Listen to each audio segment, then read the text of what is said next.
A very good morning, guys. Today we are going to start 8th class, chapter 12, direct and inverse proportion. Direct और inverse proportion से संबंधित जो भी हमारी curies, जो भी डाउट्स, जो भी प्रॉब्लम्स हैं, उसको किस तरह से सॉर्ट आउट करेंगे. First of all, it is required to know about the direct proportion. Direct proportion है क्या, सुन लीजिए बेटा. Direct proportion. Direct proportion. Direct proportion क्या है बेटा? देखिए,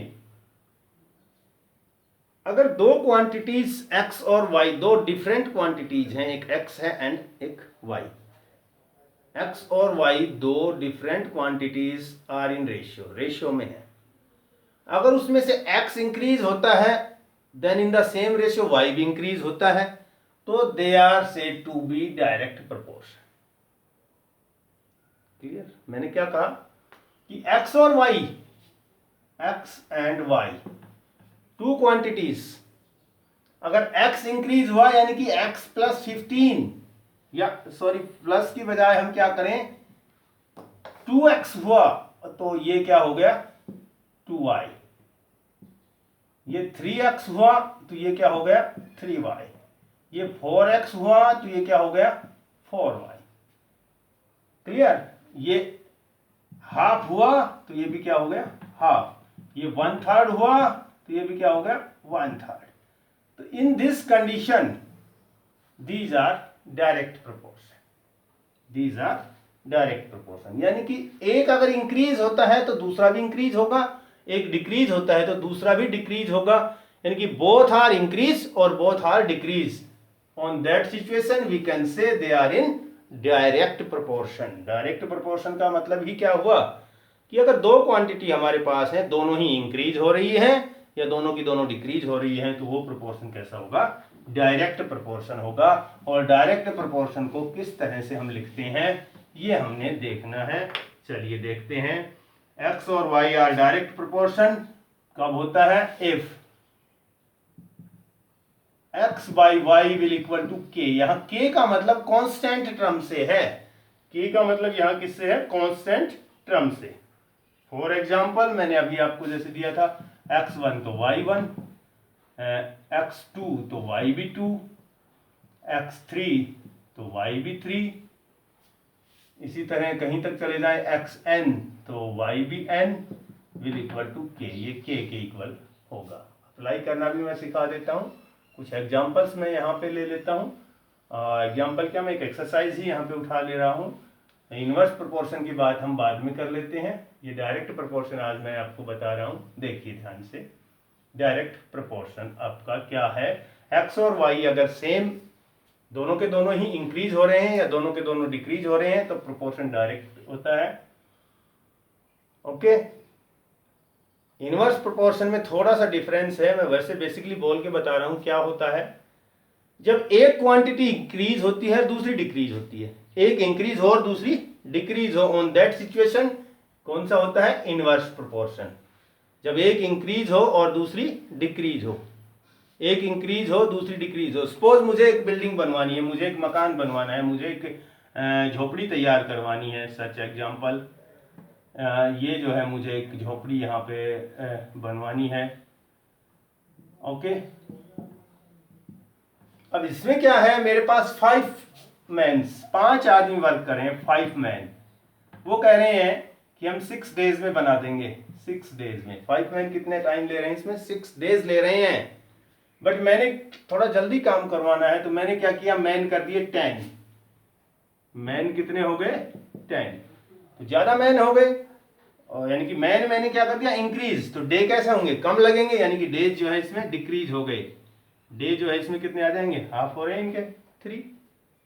तो यानी एक क्वांटिटी इंक्रीज हुई तो दूसरी क्या हुई, डिक्रीज हुई.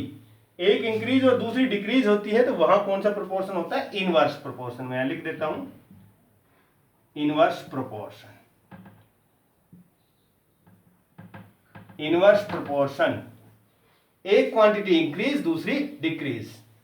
इसमें आप लिखेंगे ये condition x y will equal to k, but in this condition x into y will equal to k, यानी कि एक्स और वाई का जो प्रोडक्ट है वो कांस्टेंट के इक्वल आएगा, कांस्टेंट के इक्वल आएगा। मींस ये देखिए 6 5 दा 30 एंड ये देख लीजिए 10 3 जा 30, यानी इनका प्रोडक्ट सेम आएगा। यहां कंडीशन ये है। मे भी आपको क्लियर हो गया होगा बेटा। डायरेक्ट प्रोपोर्शन में दोनों ही चीजें या तो इंक्रीज होती हैं, दोनों ही या तो डिक्रीज होती हैं। इनवर्स प्रोपोर्शन में एक क्वांटिटी इंक्रीज होगी तो दूसरी डिक्रीज होगी, ये आपको ध्यान रखना है। इसको x बाई वाई इक्वल के लिखते हैं, किसको? डायरेक्ट को। और इनवर्स को क्या लिखते हैं? X y will equal to k. Clear बेटा? चलिए हम कुछ प्रॉब्लम्स ले लेते हैं। अब we are taking some problems now.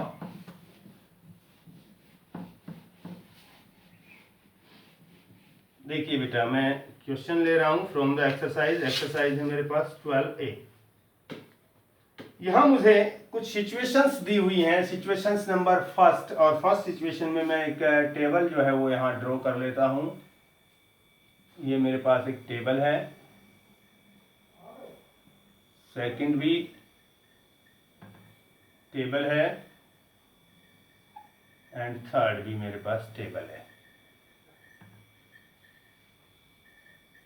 ये तीन क्वांटिटीज मैं इसमें लेने वाला हूँ, तीन सिचुएशंस लेने वाला हूँ। इसको ध्यान से देख लीजिएगा बेटा।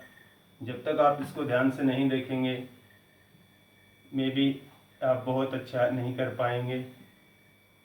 अब देखिए, मैं इसमें लिखता हूँ एक्स एंड वाई।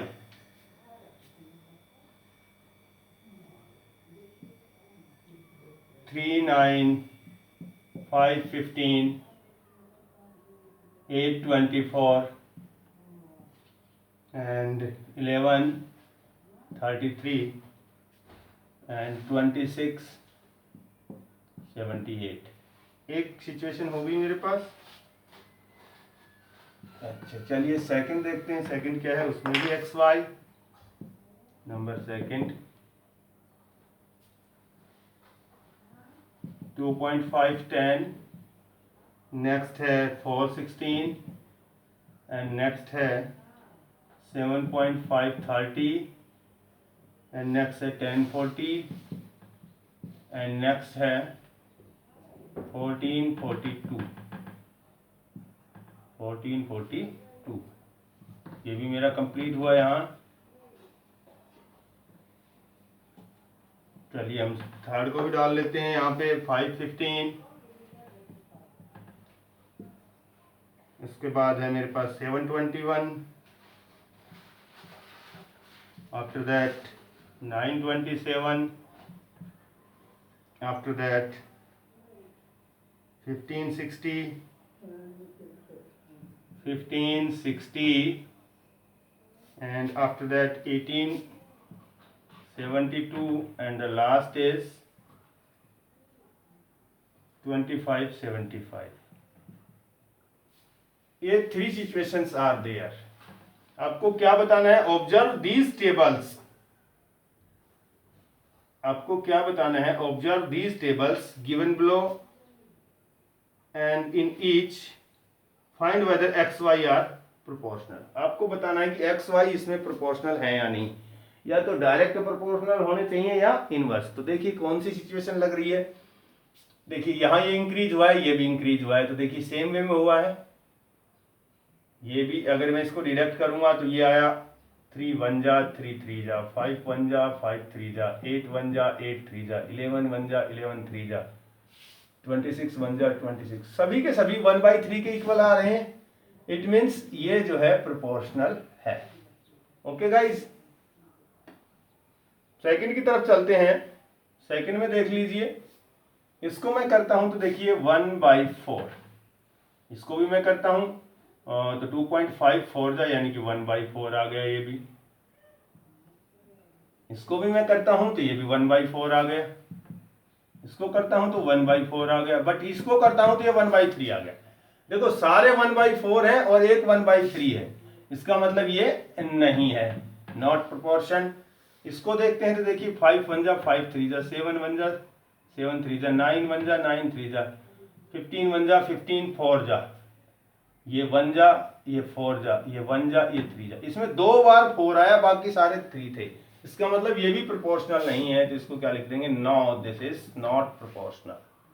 तो बेटा ये देखना है आपको, जब ये सेम आएगा तो यस कर दिया हमने, प्रोपोर्शनल है, प्रोपोर्शन बनता है, एक्स वाई प्रोपोर्शनल है। यहाँ एक्स और वाई दोनों प्रोपोर्शनल नहीं है। क्यों नहीं है? क्योंकि देखिए सभी में एक वैल्यू डिफर कर रही है, यहाँ 2 वैल्यू डिफर कर रही है, इसलिए ये भी जो है प्रोपोर्शनल नहीं है। ओके बेटा, चलिए देखते हैं नेक्स्ट क्वेश्चन। अब वैल्यूज फाइंड आउट करना आएगा हमें, और एक क्वेश्चन पे फाइंड आउट करते ही आपको सब कुछ समझ में आ जाएगा एक ही बार। उसके बाद आपको पूरा क्लियर हो जाएगा। चलिए, आई am taking question number second में आपको एक टेबल दी हुई है, और टेबल में ड्रॉ कर लेता हूं। यस बेटा, दिस इज टेबल। बेटर सीखने के लिए जरूरी है बेटा माइंड कॉन्सेंट्रेट रखें, आपका ध्यान इधर हो, बाकी इधर उधर ना जाए। सबसे पहले मुझे दिया है 3/72, नेक्स्ट है x1/120, नेक्स्ट है x2/192, एंड नेक्स्ट है 10/y1। क्लियर बेटा? अब आपको देखिए इसमें एक कंप्लीट है, और इसने कहा है कि ये प्रोपोर्शनल है, तो प्रोपोर्शनल है तो फाइंड करना है। तो कौन सा प्रोपोर्शन है, यहाँ देखिए हम देखते हैं, डायरेक्ट प्रोपोर्शन में आ रहे हैं हम, तो डायरेक्ट हम यहाँ लगाते हैं, डायरेक्ट लगाते हैं तो पता लग जाएगा, क्योंकि एक इंक्रीज तो दूसरा इंक्रीज, ये पता यहाँ से लग रहा है, ये 3 ये नहीं पता, ये नहीं पता, ये 10 हुआ है, इसका मतलब ये इंक्रीज हुआ है, इंक्रीज हुआ है, और ये भी इंक्रीज हो रहा है, इसका मतलब डायरेक्ट है। तो डायरेक्ट है, तो डायरेक्ट में हमें क्या चाहिए होता है बेटा, x/y will equal to k। तो सबसे पहले हम ये वैल्यू निकाल लेते हैं। देखिए मेरे पास क्या है, x1/120। अब k का मतलब कांस्टेंट टर्म जो कंप्लीट, और कंप्लीट मेरे पास क्या है 3/72, 3/72। अब इसको क्रॉस मल्टीप्लाई कर लीजिए, आपका हो जाएगा इजीली, बड़े ही आराम से आप कर सकते हैं। देख लीजिए, क्रॉस करते हैं, ये इधर जाएगा, 72x1 will equal to 120 into 3। अब x1 निकालेंगे तो 120 इंटू 3/72, इसको डिडक्ट कर देते हैं, 3 1 जा 324, 24 5 जा, तो x1 जो है वो आपको कितना आ गया 5। क्लियर बेटा? पहली सिचुएशन हो गई इसकी। नंबर सेकंड सिचुएशन करेंगे तो इसमें भी हमारे पास यही होगा, x/y will equal to k। अब x2 लिया मैंने, y 192 है x2 के साथ, और कंप्लीट मेरे पास ये है ही जो दोनों वैल्यूज दी हुई है। क्रॉस मल्टीप्लाई करेंगे तो क्रॉस मल्टीप्लाई में यही हो गया, 72x2 will equal to 3 into 192, क्योंकि इसकी इधर मल्टीप्लाई इसकी इधर, और यहाँ x2 की वैल्यू जब हम निकालेंगे तो 3 इंटू 192/72, इसको काट दीजिए, 3 1 जा 3 से 24, और 24 8 जा, इट मीन्स x2 आपका कितना आ गया 8। एक आपका बच गया है नंबर थर्ड में भी देख लीजिए क्या है ये, x/y इक्वल टू k लिखेंगे। x/y देखिए 10/y1, और k मेरे पास जो कंप्लीट है उसको लेंगे, कंप्लीट मेरे पास है 3/72। क्रॉस मल्टीप्लाई कीजिए, 3y1 is equal 72 into 10, and y1 equal to 72 into 10/3, इसको काट दीजिए, y1 आपका कितना आ गया 243 से काट दिया मैंने, 24 आ गया, तो y1 आपका कितना आ गया 240। तो गाइस ये था आपका question number second. Okay guys, चलिए let we start the question number third. अब आपको समझ आने लगेगा। I am taking the question number third.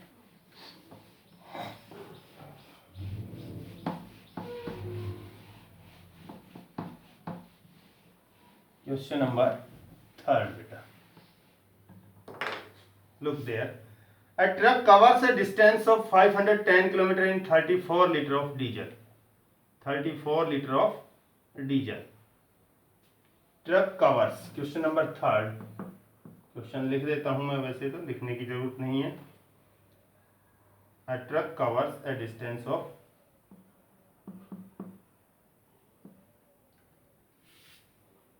truck covers a distance of 510 kilometer in 34 liter petrol or diesel. Okay. How much distance would it cover in 20 liter of diesel? How much distance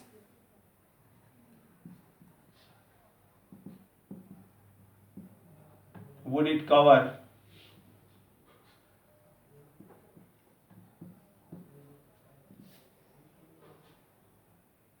in 20 liter diesel?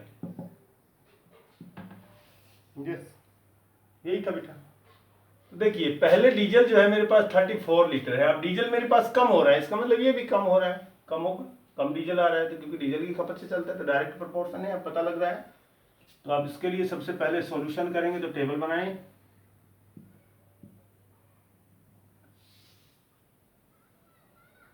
Table कैसे बनाएं वो लिख लीजिए। देखिए बेटा मैंने तो एक सीधा सिंपल सा वे दिया हुआ है आपको, उसमें आपका डिस्टेंस है और यहाँ पे आपका डीजल है, diesel in litre.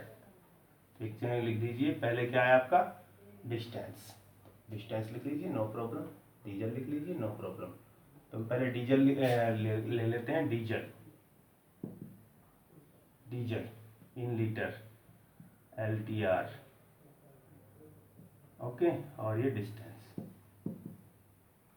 Okay guys, तो ये जो है मैंने वहां नहीं लिखा, इसको मैं x लिख लेता हूँ, इसको y लिख लेता हूँ। अब देखिए पहले डीजल है मेरे पास 34 लीटर और डिस्टेंस है मेरा 150, यहाँ किलोमीटर डाल दीजिए। दूसरी बार मेरे पास डीजल है 20, बट ये मुझे नहीं पता, नहीं पता तो y लिख दीजिए। अब आपको पता लग गया है ये क्या हो रहा है, डिक्रीज, ये भी डिक्रीज होगा, तो दैट्स ऑल आप कर लीजिए। देखिए x/y will equal to k, तो x/y में हम क्या लेंगे, 20/y इक्वल k कंप्लीट वाला, 34/150, क्रॉस मल्टीप्लाई कर देंगे। क्रॉस मल्टीप्लाई आप कर सकते हैं, आपको आता है करना तो आप कर लीजिए। ये इधर ले आइए, देखिए कितना हो जाएगा, 34y will equal to 150 into 20। Is there any problem? No problem maybe. And y will equal to 150 20/34, इसको डिडक्ट कर दीजिए और लिख दीजिए, जितना आएगा उतना इसका डिस्टेंस कवर हो जाएगा। तो केवल 2 से यहाँ डिडक्ट होता है, बाकी किसी से नहीं कटता है, तो ये हो गया आपका 1500/17। इट मीन्स कितना डिस्टेंस कवर करेगा, इसको डिवाइड करके लिख दीजिए। 17 8 जा 136, आपके पास बच गया 40, हो गया 0। 17 8 जा, क्या मैंने ठीक किया? 17 8 जा 136। देखिए इसको ध्यान से देख लीजिए, मैं क्या डिडक्शन में ठीक कर रहा हूँ। वो 34 लीटर था, सॉरी मैंने 150 गलती से लिख दिया, यहाँ आप मिस्टेक करवा गए मेरे से, मैंने देखा नहीं, आपने बोला नहीं। इस कैलकुलेशन को थोड़ा रिमूव कर देता हूँ। वो 510 है बेटा, मैंने 150 लिख दिया, ये 510। अब क्रॉस मल्टीप्लाई कीजिए तो ये वही 34y is equal 510 into 20 and y will equal to 34 जो है वो कहाँ चला जाएगा, इसके नीचे। तो देखिए अब इसको काट दीजिए, 2 से 10 आ गया, 2 से 17 हो गया और 17 से 53 हो गया। तो y जो है आपका कितना आ गया, 300 किलोमीटर, यानी कि 20 लीटर में कितना जाएगा, ये 300 किलोमीटर चला जाएगा। क्योंकि 34 में कितना जा रहा था, ये 510, 34 में कितना जा रहा था 510, और 20 लीटर में कितना जाएगा 300 किलोमीटर। ओके बेटा, क्लियर गाइस? ओके, फिर भी एक बार फिर रीचेक कर लीजिए। ये आपने लिख दिया 20 34, क्रॉस मल्टीप्लाई किया, क्रॉस मल्टीप्लाई किया, तो क्वेश्चन कंप्लीट हो गया। कैलकुलेशन से संबंधित कोई भी शिकायत हो तो आप एक बार रीचेक कर लें और कमेंट्स में मेरे को बताते रहें। एक और क्वेश्चन मैं यहाँ ले रहा हूँ बेटा, that is question number 4। Maybe no need to write question because you all have book with you, so you can watch in your books for the questions. Let me take question number 4, and the fourth question is taxi charge a fare for rupees 1275 for a journey of 150 kilometre. अब इसमें दो चीज़ें हैं, एक है fair और एक है वही डिस्टेंस यानी कि जर्नी। तो आप इसकी डायरेक्ट टेबल बनाइए और टेबल बना के यहाँ पे आप लिखिए, ये बना दी मैंने।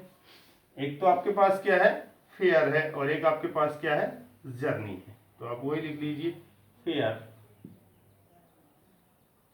ये रुपीज में है, इसको आप एक्स लिख सकते हैं। ओके, ये डिस्टेंस है, ये किलोमीटर में है, इसको आप वाई लिख सकते हैं, किलोमीटर्स वाई। अब देखिए इसमें क्या है कि चार्ज ए फेयर रुपीज 1275, तो रुपीज है 1275 and for the kilometre 150। And next क्या है, how much would it charge for a journey of 124। अब 124 km के लिए हाउ मच चार्ज, तो आप देख लीजिए इसमें क्या हो रहा है, डिक्रीज हो रहा है, डिक्रीज हो जाएगा, that means x by y will equal to k. तो आप डायरेक्ट लिखेंगे इसको x बाई 124, क्योंकि हमें कैलकुलेट करना है 1275 बाई 150, क्रॉस मल्टीप्लाई करेंगे तो 150x will equal to 1275 by 12 cross multiply कर रहे हैं into 124 and x will equal to 1275 into 24 by 150। Clear guys, यहाँ लिख के डिडक्ट कर देते हैं 1275 into 24, 1275 into 124, not 24, 124, 124 and by 150. Now start the deduction. So you can take the table of 25, 25 6 ja, or 25 5 ja and 25 1 ja, और 6 से इसको काट दीजिए, जो भी कटता है आपका। चलो 3 से कर लीजिए, 3 से 17, 3 से 2 एंड 2 से 2 6 जा, 2 2 जा। नाउ मल्टीप्लाई दिस, 17 2 जा 34, 3 यानी कि 1054 रुपीज जो है वो आपका इसका फेयर होगा, आपका चार्ज होगा। So guys, I hope you understand very well. So it is required to like, subscribe and share. तो गाइज मिलते हैं नेक्स्ट वीडियो में। आप इसको लाइक कर दें, चैनल सब्सक्राइब नहीं किया सब्सक्राइब करें, दोस्तों के साथ शेयर भी कर दें। और इसी एक्सरसाइज के बहुत से जो क्वेश्चंस हैं वो आप इसी वे में निकाल सकते हैं, तो कोशिश करें up to 10 questions you should do. Okay guys, please subscribe and like this video. मिलते हैं नेक्स्ट वीडियो में।